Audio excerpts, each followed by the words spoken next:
Hello and welcome to the Young Entrepreneur Syndicate podcast. Thanks for tuning in. Jim Riley here with my co-host, Rod Kuntz. Rod? Good morning, Jim Riley. We've knocked out a lot of shows in the last, 2 years, a year and a half. How long has it been? I don't know how long we've been doing the Y.E.S shows. I know that we are like 50?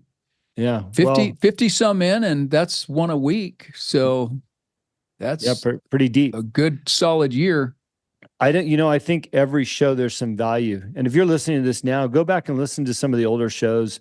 We take the content from our coaching group as well as our teaching curriculum that we were doing over at the Stillwater private school. We take that curriculum and we apply it on these calls and kind of expand on one specific thing a little bit more for 20 or so minutes and get a little different perspective from Rod and I. It definitely is different. It's fun to do these off the cuff. And it's just like, what's on your mind? And I didn't realize that about podcasts before, but podcasts can be very dynamic, very energetic, and when you're not scripted. Yeah. You hit different tones.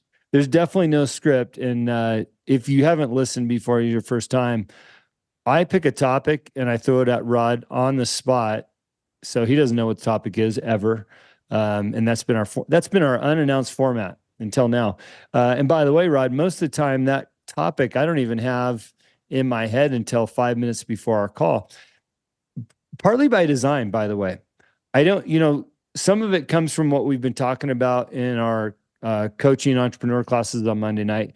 But the reality is these topics come from what I'm seeing is hot in the market or what I'm helping with in my coaching calls or things like that, because I want it to be as relevant as possible, if that makes sense. Absolutely. Absolutely. Topical discussion for right now issues. I like it. Yeah. Yep. Okay. So what I want to talk about today, and I just got off a coaching call, and this was what was derived out of the call. And that was the lack of confidence.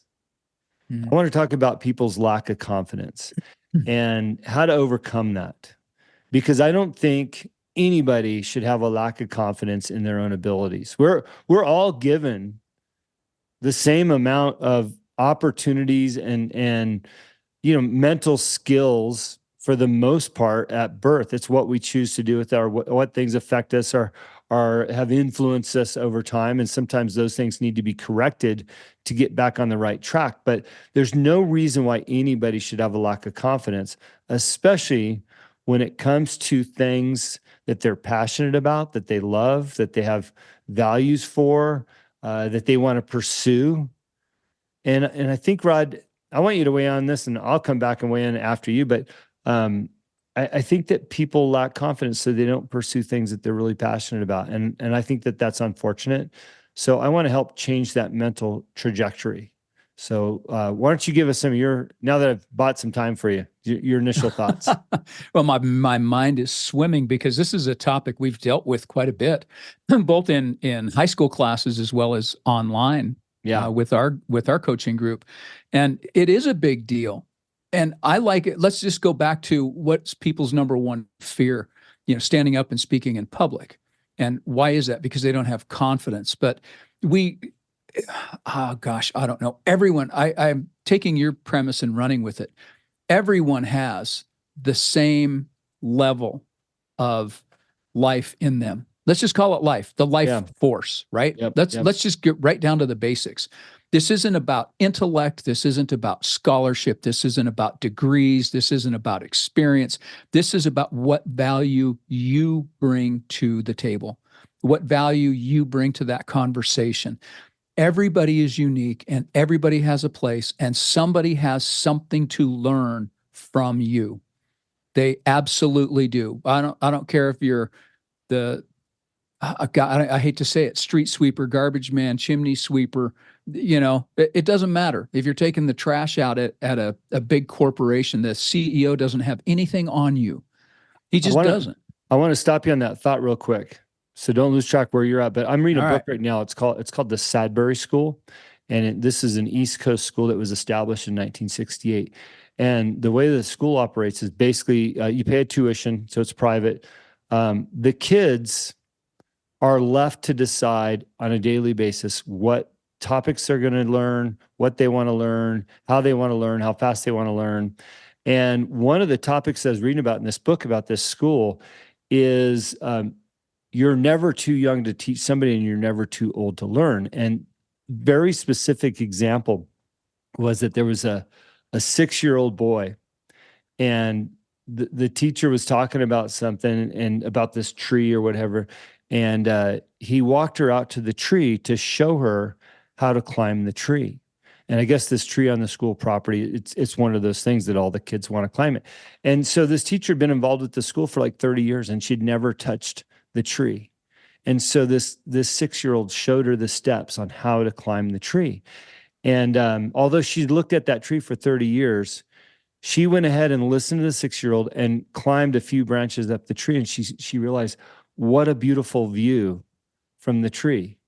What a beautiful experience from the tree. What a great opportunity to learn how to climb the tree that the 6-year-old taught her, right? And she said, I'll never look at that tree again the same, right? And so here was this experience of this grown adult that had been looking at the same tree for 30 years, and she learned something from a 6-year-old, right? It also reminds me of that book, Through My Children's Eyes. Maybe you've seen something for years and years and years, but if you look at that same something through your children's eyes, it could be completely different. And I just thank you for bringing that up, because I think it's so important. You're never too old to learn, but you're never too old to, or too young or old to bring value and to teach others. Absolutely. And that's not age necessarily, especially with what we're talking about with adults lacking confidence. It's not so much age, it's people feel inadequate because of experience or credentials. And that, let's level the playing field. Your value is as high as anybody else in the room, always, always. And I won't even get into the Christian perspective here, because believe me, there's a lot of power in knowing who you are. Sure. In that level. I'm royalty, and I walk into any room knowing that I'm royalty. And that's, people always say, oh, you're blessed or whatever. And this is a side note here, a little etymology. Blessed, the root word in Hebrew literally means on bended knee. So when it says you will be blessed when you go out and blessed when you come in, that literally means people are bending their knee to you. They're bowing to you. And so when you walk into a room, walk in knowing you are blessed. You own it. And so let's get back to the confidence thing just a little bit here. My thoughts on confidence, and I've talked about this before, how you gain confidence. Number one, it's the mindset, knowing that you have value. Number two, to gain confidence and more confidence, it just takes courage. Yeah. You just have to step out and step into it. And once you're there, it's like, what does it take to jump into a pool, a swimming pool? That first plunge, it takes courage. And sometimes you want to dip your toe in and get in slowly, but ultimately you have to get in. You just have to jump in. And once you do, man, it's frolic time. It's time to play and enjoy it and really get the benefits of it. And it's no different with any uncomfortable situation. And you and I have taught and taught and taught on get comfortable being uncomfortable. Well, yeah. It's so we're just past New Year's. I don't know, Rod, did you see any posts of people jumping in Whitefish Lake or Flathead Lake, Yes. New Year's Day, the penguin right? plunge. Yes. Yeah, all that, which is cool. Like, hey, I salute those people. I haven't done it. But you know what most of them say?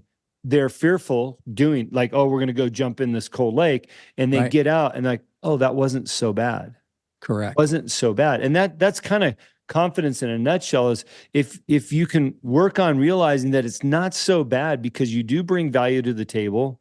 You are important. You are royalty, right? You are blessed. Give it a shot. Yes. You got nothing to lose. And you might just find that jumping in a freezing cold lake isn't so bad. And I guarantee you next year, those same people are telling their new friends, hey, come polar plunge with me. It's not so bad. And people are going, oh, no way, you're crazy, right? But that's kind of an example of building confidence and realizing it's not so bad.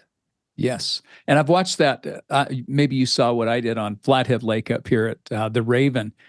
That has grown from, 15, 20 people to, it's massive out there now. And it is because people are telling friends, and you gain something from those experiences. So do things that make you uncomfortable, and it doesn't have to be like public speaking, for example, if that's it. That can be the end goal, but do other things that make you uncomfortable. Just other things. Just get in the habit of trying new things and stretching yourself a little bit. And then when you get into those areas, if someone asks you to jump out of an airplane, for example, let's go skydiving.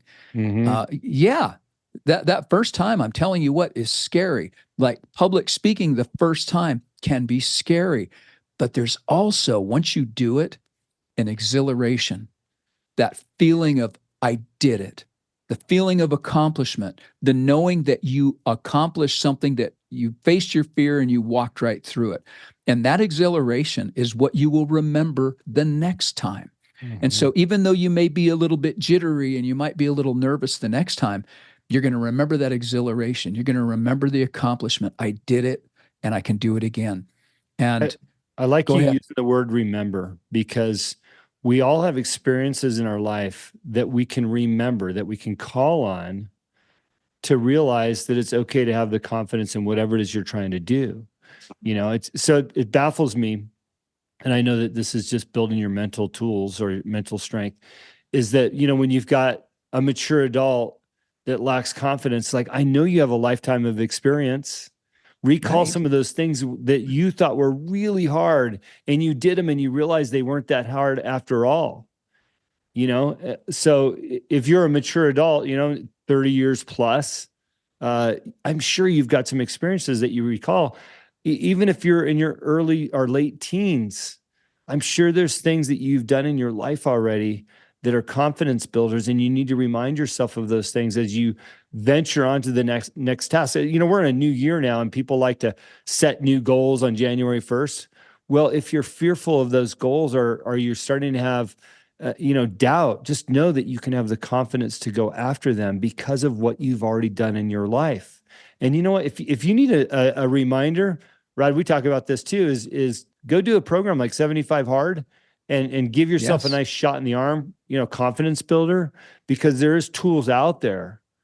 But I don't think they're necessary, because I believe that everybody has enough experience already. I'm going to throw this out there because I use this a lot. And for anyone who's listening to this the first time, remember this: show and tell. Show and tell. When you were in first grade, second grade, third grade, I don't know when they stopped doing show and tell. They should never stop doing show and tell. But show and tell is so awesome because little kids are so excited about little things, different things. My oldest son brought his baby sister to show and tell when he was in kindergarten. He wanted to bring his baby sister in. That was his show and tell. That's and cool. You should have heard him. And he was the expert. All the kids were asking him, well, does she cry a lot? And when does she get up? And what does she eat? And, and he's answering all the questions because it's his moment, right? And so put yourself, if you're in an uncomfortable spot, just remember it's show and tell. If you're doing a big presentation to corporate executives or whatever, a pitch, it doesn't matter. It's your show and tell. And anyone can do show and tell. I mean, if a 6-year-old kid, a 5-year-old kid can do show and tell, you can do show and tell if you're an adult. That's right. I promise you can. And just have that same enthusiasm, that same fire, and just know you're the expert on what you're the expert on. You don't have to be the expert on what they're experts on. Just bring to the table what you bring to the table. And it's enough. It's always enough. And if they don't understand something, believe me, they'll ask questions. And once the dialogue starts going, that's when it gets fun. Mm-hmm. Yeah, you're right. It's enough. I want to bring a tool to that, because that's a good, on the educational side, that's a good way to leave it, is it's show and tell every day, right? Right. So I think a good tool to build your confidence or to regain it is take a few minutes and write down some of the challenging things that you've overcome in your life, some of the things that you've done that you can remember. Gosh, I thought that was hard, but I did it, right? And remind yourself of those things. Close your eyes and just visualize what that felt like going into it and what it felt like afterwards, whether that's a polar plunge or a new business or asking somebody out on a date, whatever that looks like. write it down and visualize yourself before and after, and take that confidence that you had at the time and apply it to what you're trying to do now. If you've got a big set of goals for 2024, apply that confidence towards those goals and go after them with confidence. But because you can do it, you can do it. Don't let confidence get in your way. Don't let lack of confidence get in your way. That's right. That's right. Build. So let this be the year of building confidence. And it's a lot easier to do once you're mindful of it too. Mm-hmm. Think of how many times we're in uncomfortable situations. In fact, I read a post the other day about somebody saying how scary it was when you run into somebody, and they were talking about running into a cop. You know, when you're driving down the highway, what's the first thing you do, man? You let off the gas and you look at your speedometer. Right. It's like, even if you know everything's right, you got a cruise control set. The first thing you do is like, oh, am I okay? Right. And so we set ourselves up sometimes for those moments of being scared when we shouldn't. Yeah. You know, we need to get into and enjoy the ride. Yeah. Just get in and enjoy the ride. If there's stuff on the way, you know, just deal with it as it happens, and don't be terrified of it. Well, I know 2024 is going to be an awesome year for me and my family. I know it's going to be awesome for you, Rod. I know that we're going to approach it, or we're already approaching it, with vigor and excitement. And I just want to encourage everybody to build on your confidence and don't be afraid to go after those goals that you set for yourself. So I'm going to leave it at that. Any closing thoughts? I think that's a great New Year's message. Is this our first podcast of the new year? I think it is, isn't it? Well, it's the first one we recorded. Anyway, that's first. That's right. I published one on Tuesday, the 2nd, that we recorded last week. But yes, we got some good feedback from that one too. That was nice to hear. Yes, we did. So, hey, if you like the show, share it, post it up on your Instagram or something. We'll let people know what you're listening to. Let's spread the word a little bit more. And if you're interested in our community, our coaching group, the Young Entrepreneur Syndicate, just go to the website, youngentrepreneurs.syndicate.com. It's $99 a month. We do 4 coaching calls every Monday night, 6 p.m. Mountain Standard Time. And that's 30 minutes of what we call education, and then 30 minutes of Q&A, whatever you've got on your mind, business challenges, etc. We're there for you. It's interesting, Rod. I get all kinds of texts from people asking me business questions, and I'm happy to answer them. You know, I'm appreciative, but I tell them, hey, jump into our group. You know, you'll have access to us every Monday night. You know, and not just one of us, but not just three of us, but 30 of us. The whole community. You get the whole community in there. I love how people are working together. So anyways, we'd love to see you in our community, Young Entrepreneur Syndicate. Rod, good to see you as usual. Until next time. Thank you, Jim.